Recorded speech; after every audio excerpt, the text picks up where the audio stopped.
I need more. More love. We can't do this without a lot of love. Deja. That's true. Nice. More. Nice. You know, so I'm kind of shy.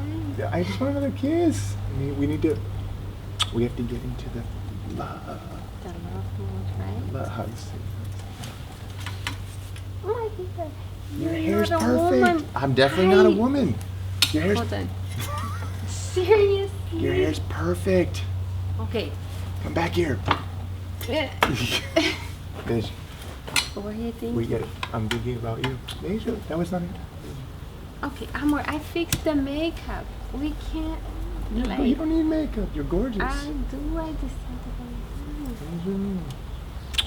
Oh, okay. All right. So, are we rolling? All right. So this is true love. This is true love. 360 degrees of success. Before we start, I would love to hear the reason we're doing this. It's my beautiful wife, Sarah. Thank you. This is My the wonderful husband, Jason. the queen. No, don't do that. No, Yes. Amor, no, Amor. That's my too queen. much. Mwah. You're exaggerating. No, I'm not. No. Mwah. I love So, you. there's- Don't do that. There's something that a man I love has to be able to kiss the ground the woman walks on, because for the men out there watching this, it's not always easy. A woman's job is to elevate us to our truest, highest potential. And it wasn't until I figured that out that I found love. And it hurts sometimes. It's hard sometimes. That's the truth. It's not always sunshine and rainbows. Acknowledging and knowing that a woman's job is to lift us to the highest level means that we have to hold her up as our queen. You do That's the that. truth. I do. It's hard, and I also mess up. Why is it so hard? Fall on my. I mess up and I fall on my face sometimes, but I'm a master of persistence. I do what it takes. I don't give up, and that's what matters. Now, having said that, we've had a lot of people ask us, hey, how'd you meet your wife? Oh my God, I want to have a life like that. And so the goal of the channel is to push content, info out there, letting people know that when you live a life in alignment, you can be, do, and have the life you want, that life, success, happiness flows from above down, inside out. I would love to hear your take on this whole 360 success idea, 360 degrees, true love, all this stuff, because I'm always the one talking. No, first we tell the story about how we met. You're the good person about talking to the camera. You're better than me about That's that. her way of being like, you talk a lot, bro. No. Yeah. You do, but that's a good thing. It is a good thing. Any word for people? You're always in the background. You're always in the videos. Like, I'm the one always talking with the camera, etc. Any word for people about, they're watching, they're seeing you, but you're actually a bigger part of it than even myself. I'm humble to that. Thank you. We're both part of it. Any thoughts on that you want to add to people? Because I'm always pushing out this idea of 360 success. You guys can tell I'm putting her on the spot. No. Yeah. True love really exists.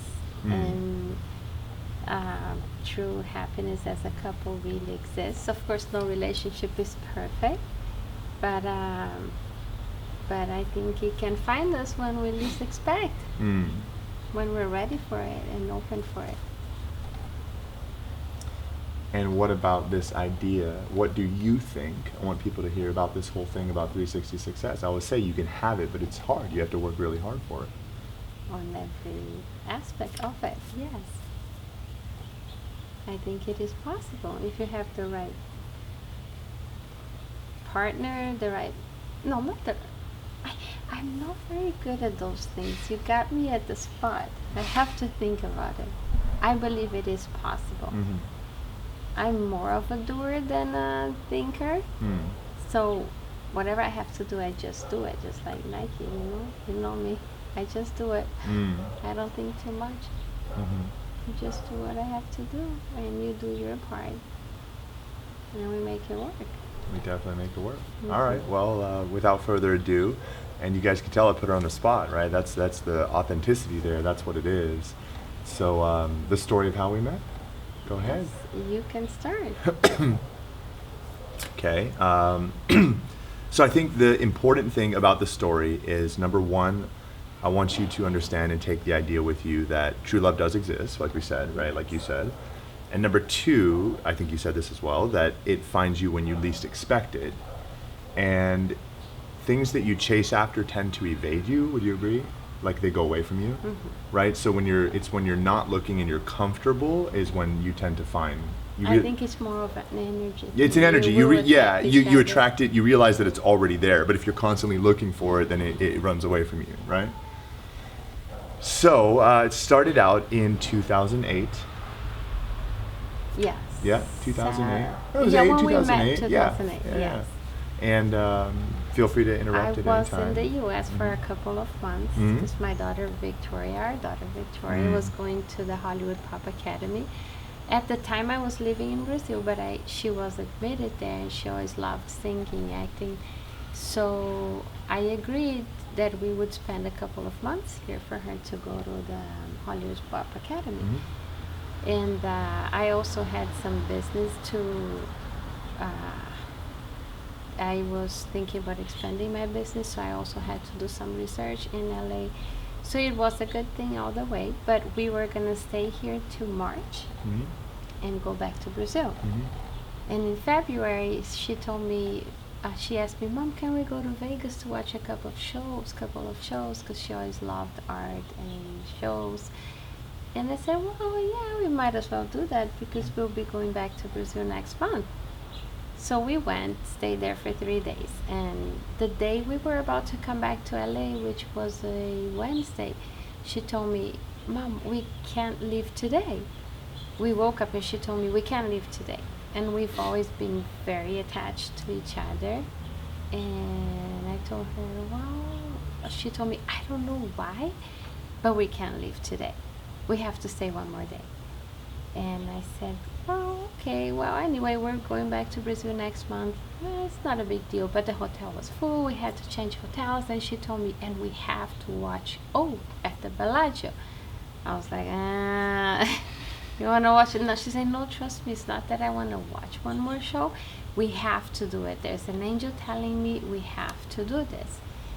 I was like, okay. So I started getting a little bit worried, like, well, maybe we were going to drive back, maybe an accident's going to happen or something, maybe we might as well stay here. So, and when we went to get the tickets, they have 2 sessions, like one at 7, one at 9. She told me, Mom, we have to watch it at 7 p.m. I was like, okay. She's like, trust me, I don't know why, but I know we have to do this. I was like, okay, so we'll do that. And she was really serious about it. And I was, like I said, a little bit concerned. I was like, okay, I might as well just do what you're saying. Let's watch at 7 p.m. So we watched the show, and when we were leaving the show, we left the Bellagio, and we were crossing to the other side on the overpass. And that's when he comes to the story. So the crazy thing about the story is that the timing, like I mentioned, and the timing, I think in life, the timing is everything. And when you're in the flow, time is it's of the essence. It's in the essence. It happens, and you don't have to think about it. But the timing is so spectacular when you hear this. So I was going to Las Vegas for a convention, a chiropractic convention. There was a large one there at the time. And I was with my business partner at the time, and we were going there, and we went 1 or 2 days early, and we got there, and we had no agenda. So as opposed to getting somewhere and you've got an agenda, okay, I've got to get to the hotel, go to sleep, wake up the next day, go to the thing. We had a whole day to ourselves, and basically we got there and dilly-dallied and took our time at the airport, got a taxi to the hotel, and then when we got to the hotel, it was like, well, let's set our bags down and let's go walk around and look. And then we went ahead and found the gym, found the pool, okay, and then went back to the room. And then we said, well, let's go ahead and work out. So we changed into our workout clothes, go to the gym. And again, this is all just transpiring while she's doing her thing, going to the show. But of course we didn't know each other.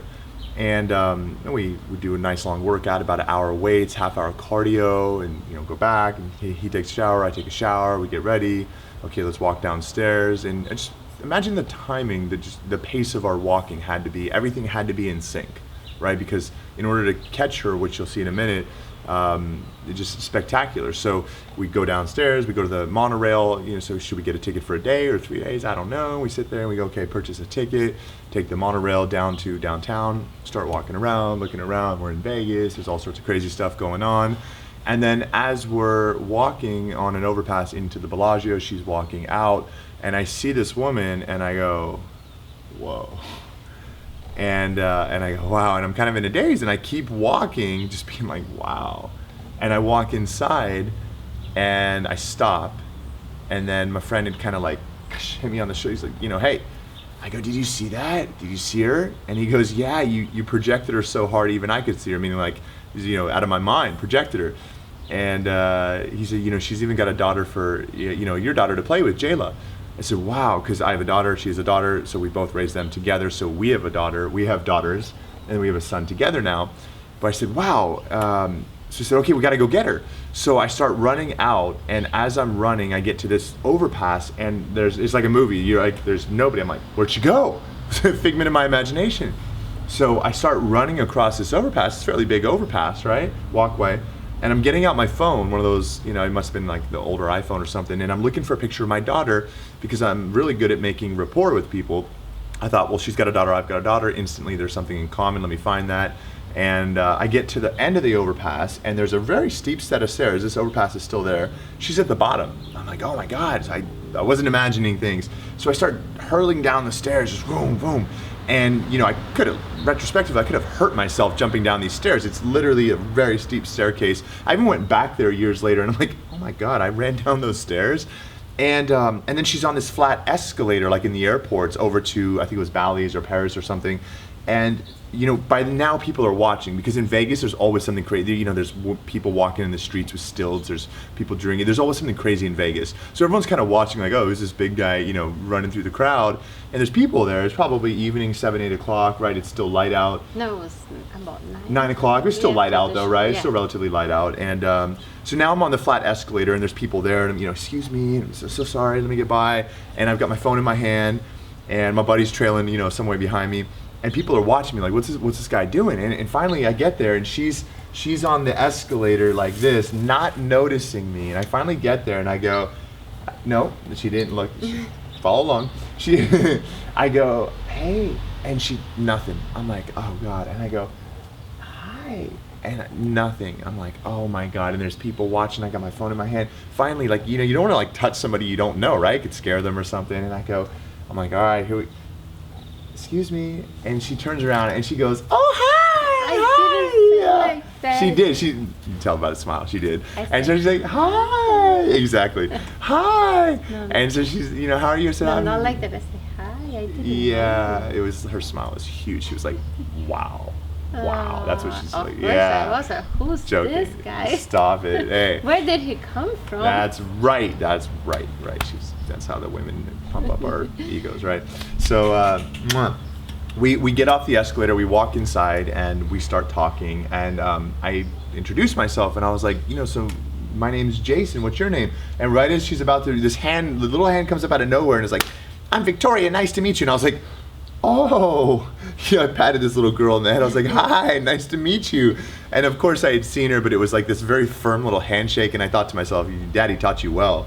And she was like a little boss lady, and she was 8 years old at the time. And this is my Victoria. I've raised her for 10 years.